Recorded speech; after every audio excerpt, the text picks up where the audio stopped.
I don't want us to miss a point because obviously I'm at 30 love. I don't know where you're at, but do you remember a week ago you and I were so humming and hawing over that first round against Sonego? I know. I just thought Did about you go it. Sonego Did you go Sonego in the end? I did. And I You don't had blame you Tsitsipas. for it. I don't blame you for it because I went Tsitsipas, but I was like 51-49. I don't know why. Right. I'm going feeling more than evidence necessarily, but I just went for the guy.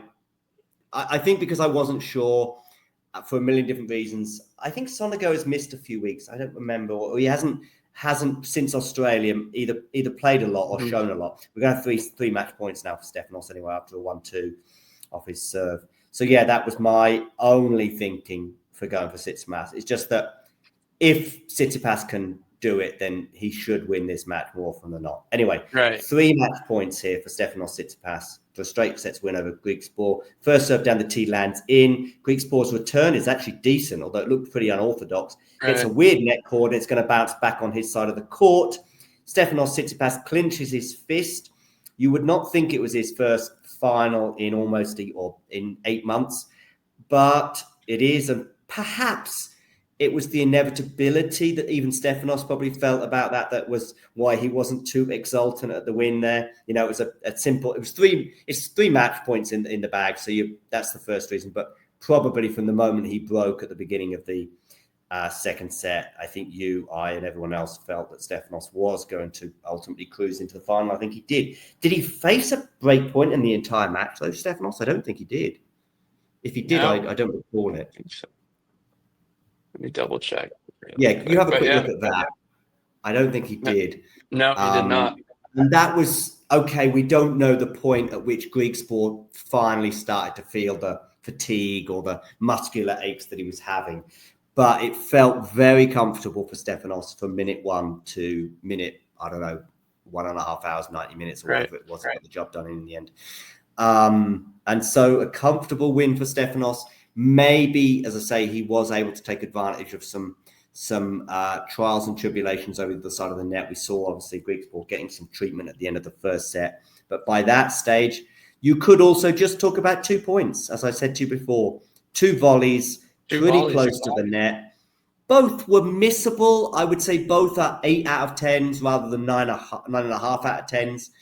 But you would expect someone with Griekspoor's talents, as we highlighted throughout this week, with his ability at the net and ability at the net throughout his career in many respects, you would expect him to put those away and hold serve in those 2 games. But Stefanos was there. Stefanos' variety was on show today. His backhand was pretty good, as it has been throughout the week.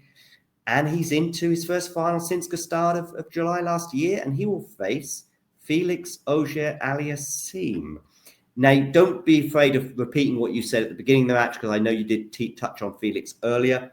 What did you see or make of Felix either earlier today or throughout this week? Because I haven't seen Felix play yet this week. Yeah, I'm a little biased here because I didn't watch a lot of Felix this week. The matches were super early for me on the East Coast. And yesterday I was traveling, so I was not able to watch the Cilic match, but I did hear a little bit of Damien's stream and heard, me too, he's kind of those chances that Cilic missed, especially in the first set, I think.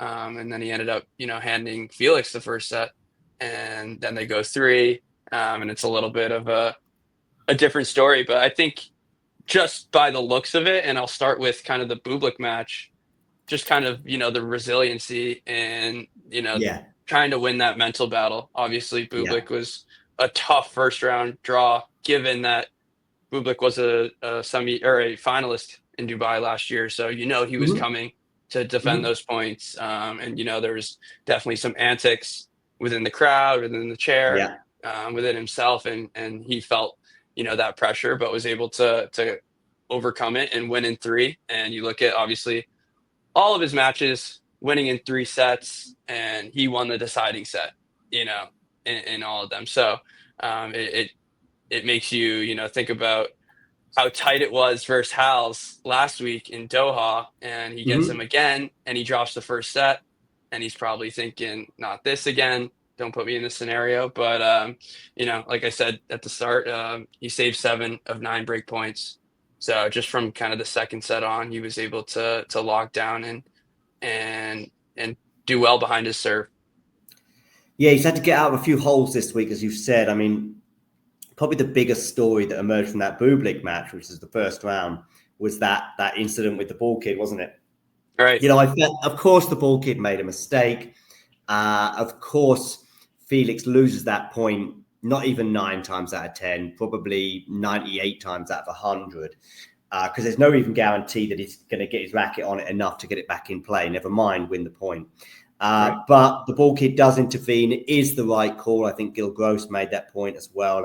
And it is the right call because it was enough of an intervention from the ball kid for it to be replayed. Bublik does actually go on and win the next point, which helps a little bit, although I know there's the whole butterfly effect, which I think I tweeted about as well. So anyway, whatever. Cut a long story short, Felix's week it's been a tough-ish run to the final. Maybe Hallis in the semi-final on paper looks a little bit softer, but I think with Bublik and Borges in the first 2 rounds, that sort of, flips it a little bit. They're pretty tough, opening rounds of an ATP 500 anyway. And Felix is highlighted in the chat, 3rd final of the year, and he's won the previous 2, and he's going to be playing Stefanos Tsitsipas. Now, Tsitsipas' run, of course, including that straight sets win over Griekspoor today. What else has Stefanos had to deal with this week? Well, he had a match with Berrettini, didn't he, yesterday? Who else has he beaten en route? Let's have a quick look. Hatchnov. Oh, that's a tough run. That's a tough one. No wonder he's been leaking a few sets there as well. Playing Hatchnov and, of course, Sonagov in that first round that we highlighted, in fact, previewed about a week ago. So, yeah, that's a very, very meritable run to the final for him. 3 sets over Hatchanov, who I think... I certainly remember a year or 2 ago, and it might have flipped in that time, but Tsitsipas, has he ever even lost to Hatchanov? I think if he has lost to him, it might be something like 10-1 or something at the head-to-head. I remember their Aussie Open semi-final in 2023. Going into that, it was like a 6-0 head-to-head or an 8-0 head-to-head or something like that, wasn't it? Unless I'm dreaming with that Hatchanov head-to-head. Does that ring any bells to you? Yeah. 8-1. 8-1. There you go. So, it's 9-1 now. They've probably got 9-1 by one since with that Dubai one. When was the loss then? Okay, 2023 Miami. So so going into that Aussie Open semi-final, it would have been 1, 2, 3, 4, 5, and 0. Okay, so 5 and 0 going into that Aussie Open semi-final. So I just remember going into that thinking Stefanos is winning this, no doubt about it. Hatchanov sort of has that sort of, and I'm going to get to Felix and Stefanos in a second, but Hatchanov has that kind of feeling as a player. He's pretty much getting the maximum amount of his abilities, and he will beat players that he should beat and will lose to players that he should lose to. He's not one that's going to bring too many surprises. That has changed a bit in the last year, 18 months, in the bad side for Hatchanov, but that's mainly because he's had a few unusual injury issues, because before that, I used to see him pretty much be a mainstay of the tour. Anyway, do you know, or have you checked the head-to-head with Felix? Because if you haven't, I'd like you not to. But if you have, then you can tell me. I have not. Great. Do you know what it might be, or can you guess or guesstimate what the head-to-head is? Because I just Googled. I'll tell you why I'm asking this question, Bernard. I Googled the head-to-head, actually having no idea what the head-to-head would be. And I'm thinking to myself, it's because I can't remember many matches. That's what I'm trying to think of right now. It's almost they haven't played since 2023, albeit it was towards the end of 2023. So that might be a reason why I'm not immediately springing to mind. I'm not going to say the specific matches, but I'm going to look at these and just try and remember them. There's a lot of ones here I don't remember. Let's say that. There's others that I do. Oh, that's very interesting. There is one semi-interesting part of the head-to-head. Anyway, do you want to have a guess number? If I tell you they've played each other 9 times, okay? 9. There you go. Can you guess that? Just give me a guess on the head-to-head. I lean Steph, given his mainstay in terms of being a top player over the last 5 years. I'd go 9. I mean,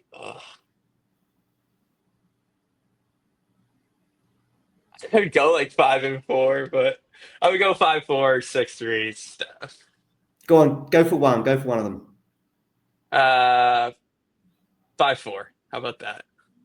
6-3. 6-3. Okay. You didn't embarrass yourself, Brenner. You didn't Yeah. embarrass yourself. That's the important thing.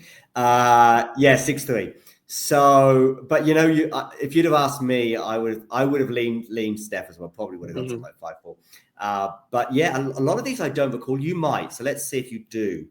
They last played each other in Paris, Bercy. I think Tsitsipas made the semis that year. That was round of 32. But actually, that's a pretty good win for Stefanos because, okay, Felix in Paris, Bercy is not pulling up too many trees, but he is at that part of the year. We all know Felix indoor, that part of the year in Austria or Basel.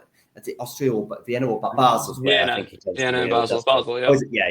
Anyway, and I think there's one or two indoor tournaments around there. He does very well as well. So, yeah, and that was 2023 as well, when probably Felix was playing the best tennis of his career. We might have to look back on this period of his career right now as well very soon. But I remember that was the year he made the ATP Tour final. Oh, no, that was 2022. I'm getting the 2 years muddled up. Yeah, 2022 was when he was playing probably the best tennis of his year. It started in Australia where he gets a match point with Medvedev, that epic match that Felix had against Nadal.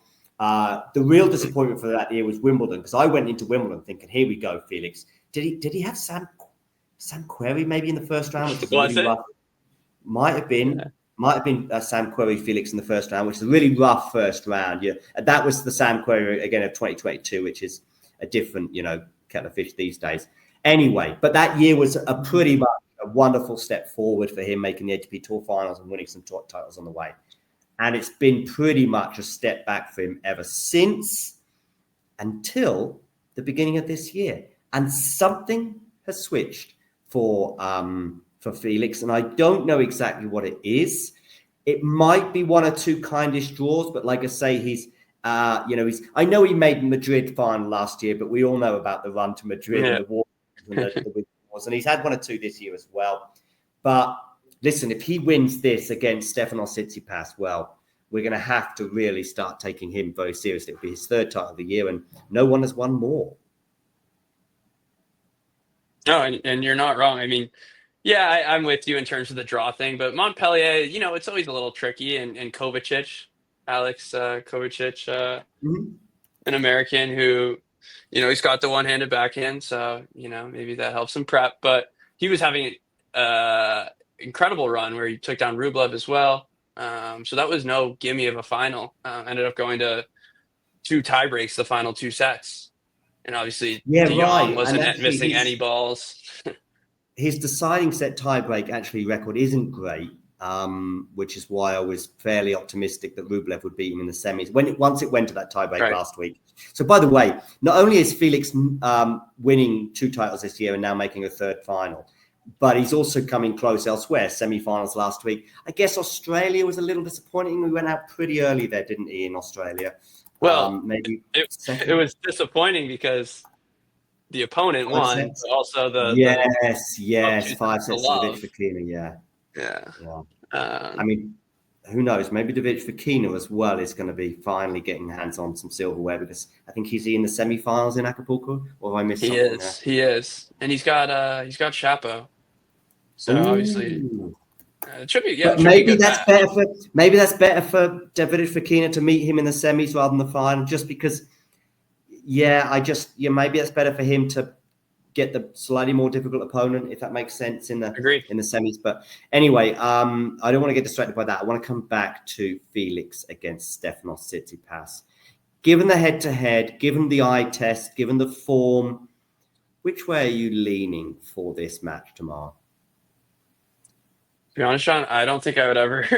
I didn't think I would ever say it, just given the form. But I do lean Tsitsipas. I think he's had to come through tougher opponents in terms of baseliners, and just what I've seen in terms of, I know Karen and Matteo are big slice players. So I've just been impressed with Stefanos from the baseline. He's been able to casually pick these low balls up and place them in such difficult positions.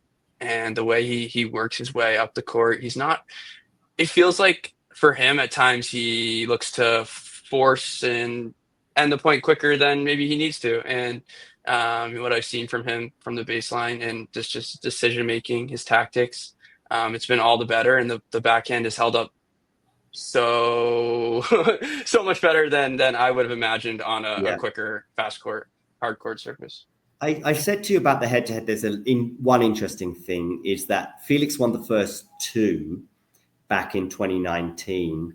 And, in terms of breaking out on the tour, by 2019, the Stefanos Tsitsipas, that was the year, I think, was it the year? When did he beat Roger in Australia? Was that the beginning of 2019? I think it was.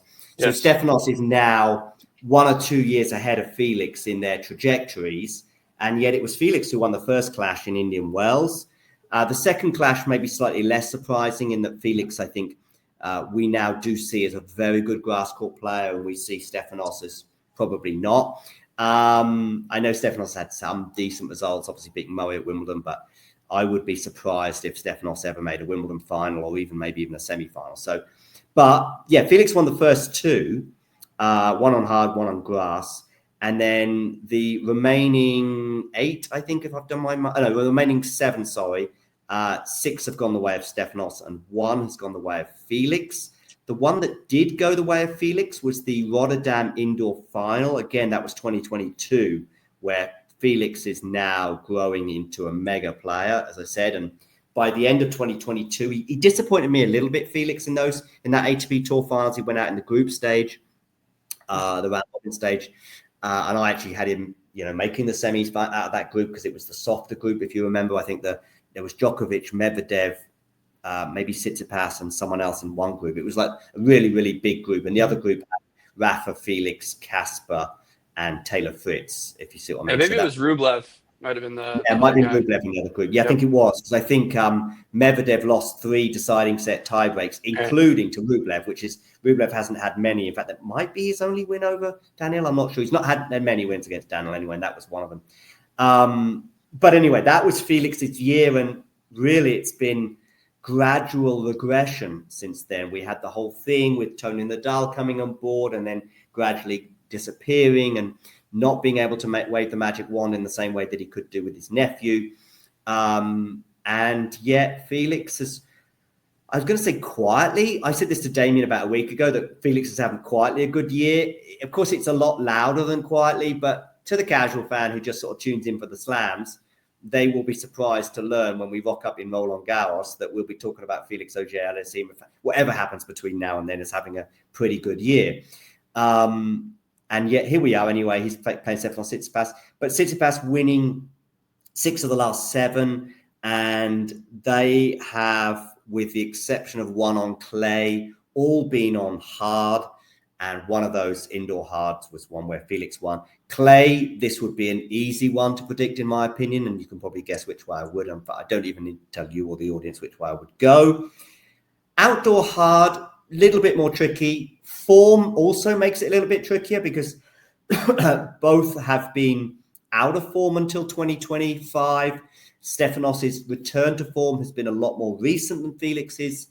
And yet, like you, the eye test for me, having not seen a lot of Felix this week, but I have seen him enough this year, and I've seen enough of Stefanos this week and enough of Stefanos today, and the route to the final and the form this particular week, to go with Stefanos Tsitsipas getting his first title since. Did he win that one in Gstaad, or did he just make the just made the semi? So when was Stefanos Tsitsipas' last? Oh, Monte Carlo. Oh, of course. So not that long ago, by an Igor and a Carlos standard. Monte Carlo last year is like, an eon. But for Stefanos Tsitsipas and pretty much other human beings on the tour, that's not too long ago. And I think he made the Barcelona final a week later, but Casper turned the time. It was both. He played Ruud in Monte Carlo final, and Stefanos Tsitsipas has. Am I right in saying he's never won a 500? That's correct. And that's what he's been hammering that in the presser. He has. All week. Yeah, and you did mention it. I think these things are a bit of an anomaly. I think Casper's won 250s, 500s, and made Grand Slam finals.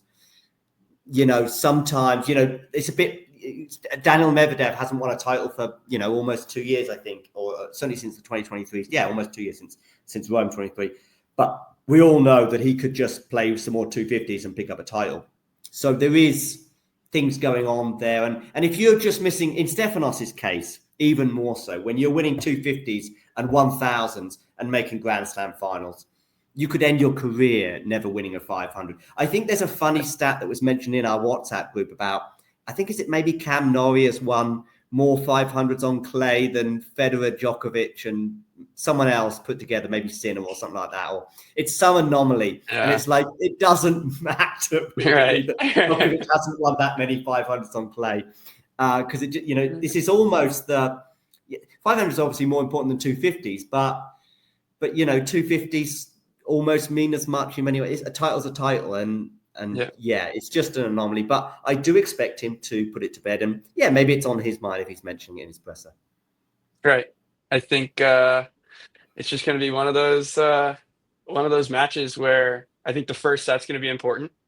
I think obviously mentally for Felix, played a lot more tennis every match, going 3 sets.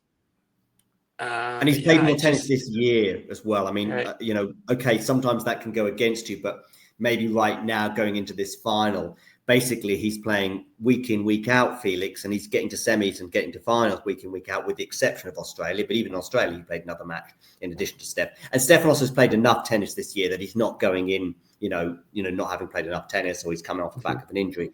But I think you're right. I think Felix loses that first set. It's going to be a long way back for him. And for that as well, that's another reason for me to do. I'm leaning towards Steph, funnily enough, in the final against Felix with more confidence than I was in the first round against Sonego. That's how I felt. And this is all, I give Stefanos credit because I brought it up last time we were talking. That the way he lost that match to Himad Medvedev going out first round to a player who had just competed in a long week in Marseille, and he made the trip. That was just a brutal way to go out, and he's collected his thoughts, collected himself. His team's backed him really well, and he showed up in Dubai, ready to play. Obviously a tough opening round versus Sonego, got through it, and now I think it's just about this moment is obviously a little bit bigger, I think, for Tsitsipas, given his recent track record. It is. It's actually, I can't overstate how rough a year, and he's had rough moments in 22, 23 and 24, but I can't overstate how rough a year it's been for Stefanos. I mean, maybe him talking things frankly has maybe helped him psychologically. So I'm thinking back to Australia when he loses first round to Mickelson, and it was a bit like he had first round against Bergs a year before, and I was wondering if he might lose to Bergs, and that might have gone 4 sets, or it might have just been a close first couple of sets against Bergs before finally he gets the job done. But I just had similar vibes about the 2 matches, even though Bergs and Mickelson are slightly different opponents. And Mickelson ends up winning it fairly comfortably, I think. And in his post-match presser there, Stefanos said, maybe I wasn't up for it today. Maybe I'm not always up for it like I was 2 or 3 years ago, because I'm finding it more tricky. I think he didn't say these words, but I was reading between the lines. He's in that sort of no man's land in the rankings. He's not fighting for Grand Slams. He's not fighting for top 5. He's in a sort of 8 to 12 in the rankings where he's sort of bouncing around. He's recently dropped outside the top 10. And maybe that has affected his motivation. He's not getting so close to the line that's keeping him going there. He's actually going out earlier and earlier in a lot of these slams. And if he's going out early in Australia, it's a long way back for him. Okay, he's got the clay court season, but we know how grass and we know how the US Open is for him. So, and Australia has generally been his hunting ground. I think I had him going fairly far in Australia this year because I thought if he gets through Mickelson, actually it opens up quite nicely for a 4th round or quarter final. And I just thought Stefanos in Australia is far more solid than Stefanos in New York, put it that way. But he goes out there, gives that presser, and then he has more results. I think he has 1 decent result. Did he beat Griekspoor in Rotterdam?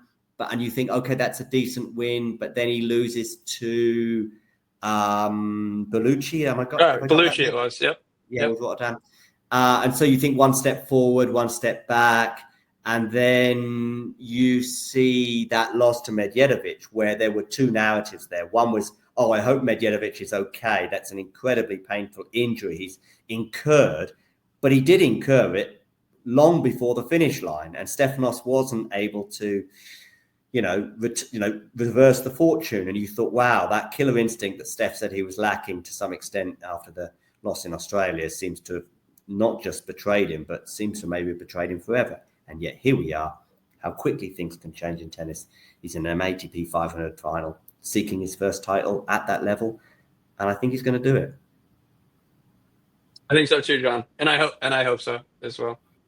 Okay, cool. Well, on that bombshell, Brenner, wonderful that you managed to join us today. Thanks as well for giving us a preview for tomorrow's match. Enjoy the rest of your day in Boston. I nearly said New York. It's because I always think of Eastern time and I associate with New York. And it's associated with New York. That's right. Yeah. But yes, there we go. Yeah, maybe it's time for Holger Rune to finally turn the corner as well. I know he's having some sickness issues as well at the moment. So fingers crossed that he can return to full health as we head towards the Sunshine Double. But before that, we have tomorrow's final in Dubai between Stefanos Tsitsipas and Felix Auger-Aliassime. I'm going to go Tsitsipas straight sets. Me too. How about we'll go 7-6, 6-4 for the drama. You can be more specific. I shall just leave it on the straight sets one. So that way, when he wins the straight sets, I'm right. And unless he wins 7-6, 6-4, you will be wrong, Brenner. I will. Okay, I didn't give myself much margin there. Yeah, you didn't. Have a great day, John. Thanks so much. You too. Take care. Bye-bye. Everyone else, by the way, you know the drill. If you enjoyed this video, make sure you hit that like button. Don't forget to subscribe and click that notification bell so you don't miss out on all things tennis.